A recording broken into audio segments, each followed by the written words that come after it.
Well, it's that time again. Let's do a battery drain test of every single Apple Watch to see which one of these latest generation Apple Watches, as well as its competitors, can give us the most screen time under a single charge. So you could generally understand if it's really time to upgrade your current Apple Watch, and you could visually see if the latest firmware update of watchOS 26 nerfed it in any single way. Especially now since Apple is advertising the latest Series 11 Apple Watch to be able to last up to 24 hours under a single charge, let's put this to the test and see if there really was a significant battery improvement. I also think it's worth checking out the Ultra 3 as well. But I did something differently this time.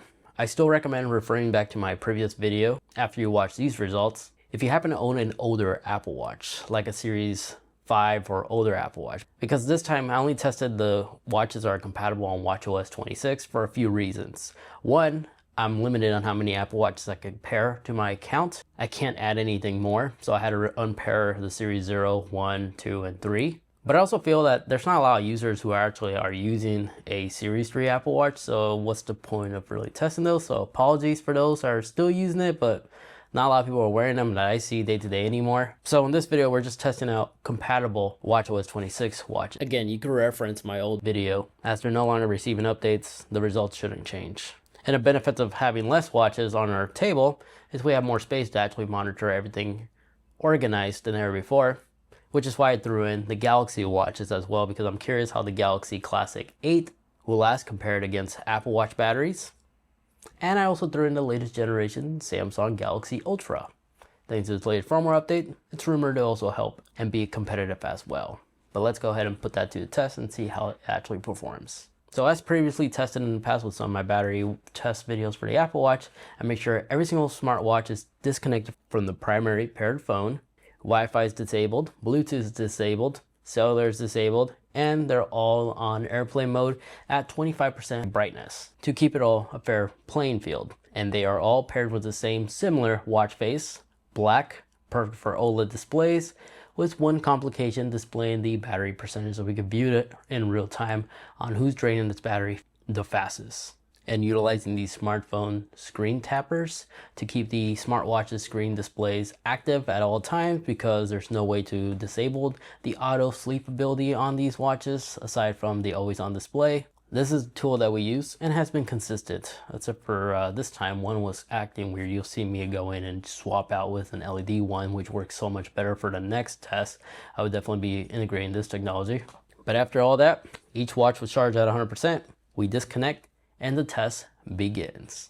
So I personally like doing these tests because, again, it gives us real world data on the existing capacity on these Apple Watches can deliver the maximum screen time. And I also threw in the smaller variant case for the SE second generation as well as the SE third generation, including the Series 10 and the 11. Because these cases, although they have a smaller screen, they also have a smaller battery. So as we start the test, the first smartwatch to go was unfortunately the Classic 8, the Samsung Classic 8, as it only lasted 4 hours and 32 minutes, which is quite interesting. And then soon next to that was unfortunately the Galaxy Ultra as well, at 6 hours and 6 minutes. And then soon next to that was the budget Apple Watch, which is the SE second generation, lasting a pretty good number, 8 hours and 7 minutes. And then the SE second generation, large body style, made it at 12 hours and 32 minutes. Then the Series 6 then soon followed, which is the older Apple Watch. And then the Series 7 at 13 hours and 37 minutes. And then a couple hours later, the Series 8 lasted 15 hours and 24 minutes. And the Series 9 lasted 15 hours and 56 minutes. Pretty close to each other. The SE smaller case version, the SE3, made it at 16 hours and 1 minute.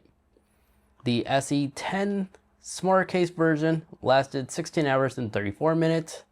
And then the Series 11 smaller case lasted 16 hours and 47 minutes. Then soon after, the Series 10 large size made it 18 hours and 3 minutes. And then the Series 11 then soon followed at 19 hours and 50 minutes. And then surprisingly, the latest generation Apple Watch SE made it 20 hours and 7 minutes. Several minutes apart from the Series 11 makes me wonder that the SE can also last 24 hours under a single charge. Even though it wasn't advertised to it, but these numbers were extremely similar on delivering the same screen time.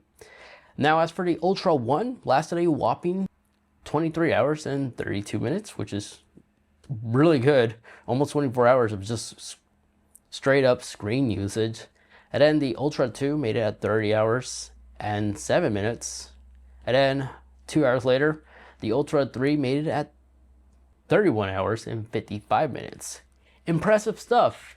And yeah, that's the results. Here's the timesheet of everything side by side, how it looks like on the graph in the real world use, and the time right next to them, including the case size.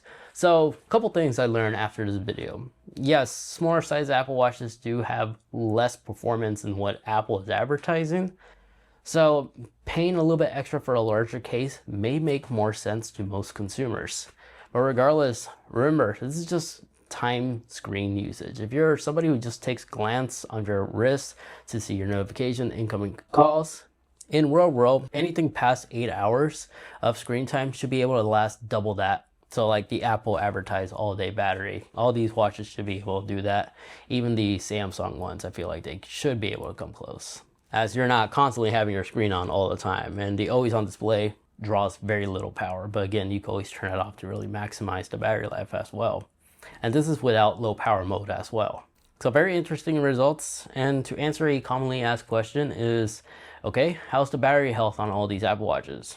Well, since I run a tech channel and I'm naturally an enthusiast when it comes to smartwatch wearables, which is why you have me collecting smartwatches even from Android side. But I purchase these, make a couple of videos on them, and then I just turn them off and leave them in a box for the next year. Because my daily driver personally is an Apple Watch Ultra 2, because I have the natural titanium and the one that's tested is in the black color. So all these smartwatches you see on the screen are still at 100% health. So even this old Apple Watch as you see right here still has 100% health. So these numbers are basically fresh out of the box battery health. But there we have it. Those are the end results of the ultimate smartwatch battery drain tests. I would include the Pixel Watch, but the new one hasn't even come out yet. It'll be released sometime next week, and I just feel like it's time to upload this video. Maybe next year we'll test it out against the Apple Watch and see how it will do. Anyways, thank you guys so much for watching. If you found this video informative, be sure to leave this video a like. Those really do help out the channel and allow me to continue making videos like this without having integrated brands for like a sponsorship segment. So thank you so much for just hitting that like button. It really does support the channel. Again, if you want to watch that previous video of last year when we test every single Apple Watch against one another, smartwatches I should say, including third parties, you know, watch this video over there. And I do reference the Series 0 all the way to like the Series 5 as well. You can watch that video, know how long those watches will last against the newer supported watchOS 26 models. So thank you so much for watching.